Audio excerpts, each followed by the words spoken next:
একজন বাদশা ছিলেন, পাখির ভাষা, গরুর ভাষা, ছাগলের ভাষা, বিড়ালের ভাষা, পৃথিবীর সমস্ত মাখলুকের ভাষা হযরত সুলাইমান বুঝতে পারতেন। চিৎকার দিয়ে বলেন সুবহানাল্লাহ। আর আমরা তো মানুষের ভাষাই বুঝি না। আপনার বাড়ি বাংলাদেশে, আপনাকে যদি জাপানে কিংবা চীনে নিয়ে যাওয়া হয়, 3 দেশের ভাষা কয়জনে জানে? এত দূরে যাওয়ার দরকার নেই, আপনি বাংলাদেশের ভাষাই তো বুঝবেন না। বাংলাদেশে চট্টগ্রামে যান, সেখানকার ভাষা আপনি বুঝবেন না। আমাদের এক হুজুর, উনি চট্টগ্রামে গিয়েছেন সফরে, তো ওনাকে এসে একটা লোক বলতেছে, উনি আবার চট্টগ্রামের ভাষা বুঝেন না, এসে বলতেছে বদ্দা গমাসনি। বদ্দা গমাসনি মানে ভাইজান কেমন আছেন। আমরা বলি না দেখা হলে যে ভাইজান কেমন আছেন, এটাকেই চট্টগ্রামের মানুষ বলে বদ্দা গমাসনি। তো হুজুর তো বুঝেন না, হুজুর বলতেছে যে আমার কাছে তো গম নাই, আপনি গম কিনতে চাইলে বাজারে যান, বাজারে গম আছে। বদ্দা গমাসনি মানে হচ্ছে ভাইজান ভালো আছেন নাকি। এরপরে আপনি ঢাকা, আপনার পাশেই তো ঢাকাতে কত ছ, তাদের ওখানে কিন্তু তালিবস্য নাই, সব ছ। শনিবারে সকালে সদরঘাটে ছেড়ে দেবো আপনাকে সবার দাওয়াত, শনিবারে সকালে সদরঘাটে ছেড়ে দেবো আপনাকে সবার দাওয়াত। একটা লোক নাকি বলতেছে এই যে ভাষা, আমরা তো মানুষের ভাষাই বুঝি না, কিন্তু হযরত সুলাইমান শুধু মানুষের না, সমস্ত মাখলুকের ভাষা, দুনিয়াতে যত প্রাণী রয়েছে সমস্ত প্রাণীর ভাষা হযরত সুলাইমান আলাইহিস সালাম বুঝতে পারতেন। তা আল্লাহ পাকের কাছে তিনি একবার আবেদন করলেন, আল্লাহ আমি সমস্ত মাখলুককে একদিন খানা খাওয়াতে চাই 3 বেলা। তা আল্লাহ রাব্বুল আলামিন বললেন, সুলাইমান 3 বেলা তো সম্ভব না। তো হযরত সুলাইমান বললেন 2 বেলা, তাহলে কয়টাও সম্ভব না, তাহলে 1 বেলা, এটাও তো সম্ভব না। হযরত সুলাইমান বারবার যখন রিকোয়েস্ট করলেন, আবেদন করলেন, আল্লাহ আমি 1 বেলা, আপনি তো খাওয়ান সারা জীবন, আপনি তো খাওয়াবেন, আপনি তো রাজ্জাক, আপনি তো রিজিক দাতা, কিন্তু আমি 1 বেলা সমস্ত মাখলুককে খানা খাওয়াতে চাই। আল্লাহ পাক নিষেধ করলেন, কিন্তু বারবার যখন হযরত সুলাইমান রিকোয়েস্ট করলেন, আবেদন করলেন, তখন আল্লাহ পাক বললেন, আচ্ছা ঠিক আছে সুলাইমান যাও, 1 বেলা তুমি খানা খাওয়ানোর চেষ্টা করো।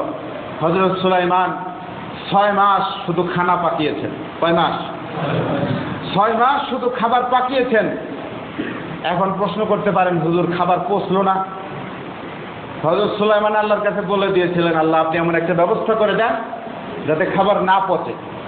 তো আল্লাহ পাক বলে দিয়েছেন, এই খাবার তুই পচন শক্তি যেটা, এটাকে আল্লাহ পাক নিষেধ করে দিয়েছেন, যে কারণে খাবার পচে নাই। 6 মাস পর্যন্ত হযরত সুলাইমান আলাইহিস সালাম খাবার পাকালেন। পাকানোর পর নির্ধারিত তারিখ দেওয়া হলো, ডেট ফিক্সড করা হলো। হযরত সুলাইমান আলাইহিস সালাম সমস্ত মাখলুককে জানিয়ে দিলেন যে অমুক তারিখে অমুক বেলা তোমাদের সবাইকে আমি খাওয়াবো, আমার কাছে আসবা। তো হযরত সুলাইমান আলাইহিস সালাম নির্ধারিত তারিখে আল্লাহ রাব্বুল আলামিন বললেন, সুলাইমান তোমার খাবার পাকানো হয়েছে? হযরত সুলাইমান বললেন, হ্যাঁ আল্লাহ হয়েছে, আপনি এবার মাখলুক পাঠান। আল্লাহ পাক বললেন, কোন মাখলুক পাঠাবো? জলের মাখলুক না স্থলের মাখলুক? পানির প্রাণী না মাটির প্রাণী? হযরত সুলাইমান বললেন, আগে পানিরটা পাঠান। আল্লাহ রাব্বুল আলামিন একটা বিশাল মাছ পাঠিয়ে দিলেন, বিরাট মাছ, বিশাল মাছ। হযরত সুলাইমানের কাছে এসে বলতেছে, আল্লাহর পয়গম্বর আপনি নাকি আজকে আমাকে খাওয়াবেন? তো হযরত সুলাইমান বললেন, হ্যাঁ আমি তো আজকে তোমাদের সবাইকে খাওয়াবো।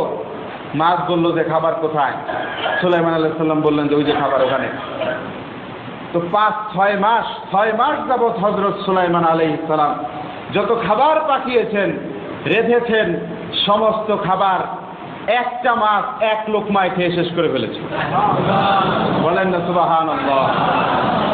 এত খাবার শেষ করে ফেললো একটা মাছ এসে। হযরত সুলাইমান আল্লাহর দরবারে সেজদায় মাথা নত করে দিয়েছে, আল্লাহ এখন আমি কি করব? একটা মাছে তো সব খাবার খেয়ে ফেলেছে, বাকি সবাই কি না খেয়ে থাকবে নাকি? আল্লাহ রাব্বুল আলামিন বললেন, সুলাইমান তুমি 1 বেলা খাওয়াতে পারো নাই, তোমার সমস্ত খাবার একটা মাছ খেয়ে ফেলেছে। যেই মাছটা তোমার সমস্ত খাবার খেয়ে ফেলেছে, আমি আল্লাহ রাব্বুল আলামিন ওই মাছকে প্রত্যেক দিন 3 বার এরকম করে খাওয়াই। বলেন সুবহানাল্লাহ। প্রত্যেক দিন 3 বার খাওয়াই। তুমি একবার খাওয়াতে গিয়ে তোমার সমস্ত ক্ষমতা প্রয়োগ করে 6 মাস যাবৎ তুমি খাবার পাঠিয়েছ, সমস্ত খাবার একটা মাছ এক লুকমায় খেয়ে শেষ করে ফেলেছে। এই মাছকে আমি দৈনিক 3 বার এরকম করে খাওয়াই। এবার চিন্তা করো আমি কত বড় রাজ্জাক, বলেন সুবহানাল্লাহ। আল্লাহ পাক কত বড় রাজ্জাক, জীবিকা আল্লাহ পাক দান করে। সেই জন্য আল্লাহর একটি নাম হচ্ছে রাজ্জাক। আল্লাহ পাক সবাইকে খানা খাওয়ান। আমার বাপ দাদার 14 গোষ্ঠী এবং যত মানুষ আছে দুনিয়াতে, শুধু মানুষ কেন, যত মাখলুক রয়েছে, আমি তো বললাম কিছুক্ষণ আগে, তিমি মাছের বাচ্চা প্রত্যেক দিন 90 গ্যালন দুধ খায়। একটা প্রাপ্তবয়স্ক ম্যাচিউর তিমি মাছ, সে প্রত্যেক দিন 4 টন ছোট মাছ খেয়ে হজম করে ফেলে। আমি আর আপনি বাজারে গিয়ে এক কেজি মাছ কিনতে গেলে একবার টাকার দিকে তাকাই, আরেকবার মাছের দিকে তাকাই। ছোট মাছের এত দাম, দেশি মাছ। আল্লাহ রাব্বুল আলামিন একটা তিমি মাছকে এই পরিমাণ খাওয়ান। তো আসলে আল্লাহ রাব্বুল আলামিনের পরিচয় এটা আমাদের সামনে অস্পষ্ট থাকার কারণেই যত সমস্যা। আল্লাহর পরিচয় যদি আমাদের সামনে স্পষ্ট থাকতো, তাহলে আমরা কোনোদিন আল্লাহর বিরুদ্ধাচরণ করতাম না, আল্লাহর হুকুমের বিরুদ্ধাচরণ কোনোদিন আমরা করতাম না, আল্লাহ পাকের হুকুম মানতাম। এবার আসুন, এই যে আল্লাহ পাকের পরিচয়, আল্লাহকে অনেকে অস্বীকার করে না। হেকায়াতুল লতিফ, সমস্ত মাদ্রাসার মধ্যে একটা কিতাব পড়ানো হয়, হেকায়াতুল লতিফ। এই হেকায়াতুল লতিফ নামক একটি কিতাবের মধ্যে একটি ঘটনা বর্ণিত হয়েছে। একজন নাস্তিক একজন আলেমের কাছে এসে প্রশ্ন করেছে কয়েকটা। একজন নাস্তিক সে হযরত একজন আলেমের কাছে এসে প্রশ্ন করছে, নাস্তিক্যবাদ সম্পর্কে প্রশ্ন, যে হুজুর আপনার কাছে আমার 3টা প্রশ্ন আছে। 1 নম্বর প্রশ্ন হলো যে আল্লাহ রাব্বুল আলামিনকে দেখা যায় না কেন, আল্লাহকে কেন দেখা যায় না, এটা তার 1 নম্বর প্রশ্ন। 2 নম্বর প্রশ্ন হলো, হুজুর আল্লাহ রাব্বুল আলামিন, আপনারা মুসলমানরা বলেন যে ভালো খারাপ সবকিছু আল্লাহর পক্ষ থেকে আসে, তো আমি যদি খারাপ কাজ করি এটাও তো আল্লাহ পাকের পক্ষ থেকেই আসছে, কি বলেন? আল্লাহ পাকের পক্ষ থেকেই খারাপ কাজটা আসছে। তো খারাপ কাজের কারণে যেহেতু এটা আল্লাহর পক্ষ থেকে আসছে, আমাকে কেন শাস্তি দেওয়া হবে জাহান্নাম? এটা আমার 2 নম্বর প্রশ্ন। 3 নম্বর প্রশ্ন হলো যে আল্লাহ রাব্বুল আলামিন সমস্ত জিনদেরকে সৃষ্টি করেছেন আগুন দিয়ে। তো এখন জিনরা যদি অপরাধ করে তাদেরকে শাস্তি দেওয়ার জন্য জাহান্নামে পাঠানো হবে। জাহান্নামও আগুনের, জিনরাও কি আগুনের তৈরি। তো আগুনের তৈরি জিনদেরকে আগুনের জাহান্নামের মধ্যে নিক্ষেপ করলে তারা কষ্ট পাবে কি করে? এটা হলো তার 3 নম্বর প্রশ্ন। এই 3টা প্রশ্ন শোনার সাথে সাথে ওই আলেম, ওই হুজুর, তিনি মাটির একটা পাথর, মাটির একটা ঢিলা নিয়ে তার মাথার মধ্যে মেরে দিয়েছে। মাথা ফুলে গিয়েছে, অত্যন্ত ব্যথা। এখন নাস্তিক সে চেঁচামেচি শুরু করেছে যে আমি আপনাকে 3টা প্রশ্ন করলাম, আপনি উত্তর না দিতে পারলে আপনি না বলেন, আপনি বলেন যে আমি উত্তর দিতে পারবো না, কিন্তু আমাকে আপনি আঘাত করলেন কেন? আমি বিচার দেব, মামলা দায়ের করব। তিনি চলে গেছে হাকিমের কাছে, বিচারপতির কাছে। বিচারপতির কাছে গিয়ে যখন মামলা দায়ের করেছে, সেই বিচারপতি আলেমকে ডেকেছে আদালতে যে হুজুর আপনাকে সে 3টা প্রশ্ন করেছে, আপনি উত্তর দিবেন কিনা এটা আপনার ব্যক্তিগত ব্যাপার। আপনি যদি উত্তর না দেন, আপনি বলে দিতে পারতেন যে আমি উত্তর দিতে পারবো না। তা না করে আপনি তাকে আঘাত করলেন কেন, কারণটা কি?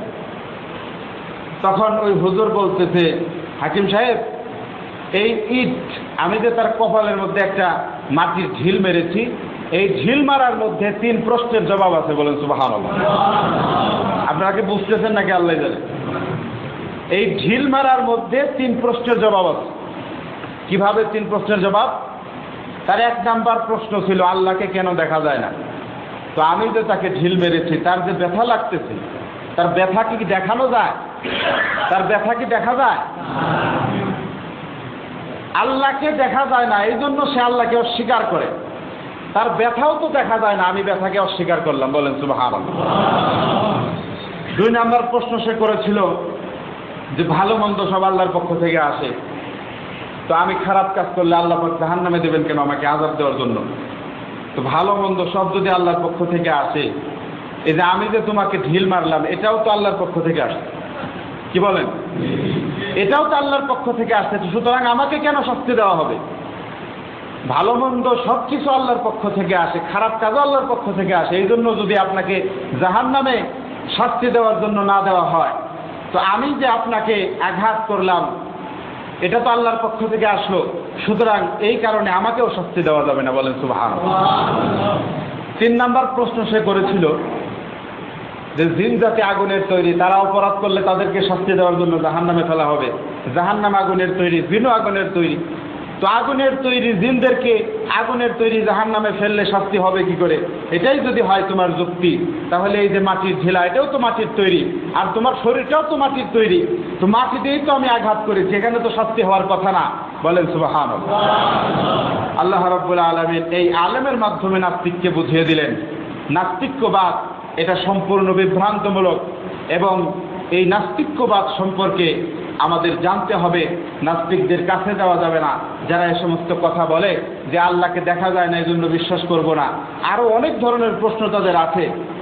আমরা সাধারণ মুসলমান, আমরা এক কথাই বলবো, আল্লাহ যে এক, আল্লাহ যে আছেন, আমাদের কোনো দলিলের প্রয়োজন নাই। বলেন সুবহানাল্লাহ। কোনো দলিল ছাড়া, কোনো প্রমাণ ছাড়া আমরা আল্লাহকে বিশ্বাস করি, কোনো ধরনের যুক্তি ছাড়া, কোনো ধরনের দর্শন ছাড়া আল্লাহ রাব্বুল আলামিনকে আমরা বিশ্বাস করি, এবং এই বিশ্বাসটাকে আল্লাহ রাব্বুল আলামিন খুব বেশি ভালোবাসেন। যেই লোকটা সরাসরি কোনো ধরনের যুক্তি ছাড়া, কোনো ধরনের দলিল প্রমাণ ছাড়া আল্লাহকে বিশ্বাস করে, আল্লাহ পাক এটাকে খুব ভালোবাসেন। বলেন বান্দা, তুমি আমাকে বিশ্বাস করেছো, ঈমান তোমার ভিতরে যদি থাকে, কোনো না কোনো একদিন বিন্দু পরিমাণ ঈমান থাকার কারণে তোমার অন্তরে সরিষার দানা পরিমাণ ঈমানও যদি থাকে, আমি আল্লাহ পাক তোমাকে 10টা দুনিয়ার সমান বিশাল একটা জান্নাত দান করব। এই জন্য আমরা আল্লাহকে বিশ্বাস করব, আল্লাহর সমস্ত গুণাবলীকে আমরা বিশ্বাস করব। আল্লাহ রাসূল সাল্লাল্লাহু আলাইহি ওয়াসাল্লাম যেভাবে আমাদেরকে দ্বীন বুঝিয়েছেন সেভাবেই আমরা বোঝার চেষ্টা করব। এবং রবিউল আউয়াল মাসে আগামী সপ্তাহ থেকে রাসূল সাল্লাল্লাহু আলাইহি ওয়াসাল্লামের সিরাত সম্পর্কে আলোচনা হবে। আল্লাহ পাক আমাদের সকলকে এই কথাগুলোর উপর আমল করার তৌফিক দান করুন। সুন্নাত বাকি থাকলে আদায় করে নিই।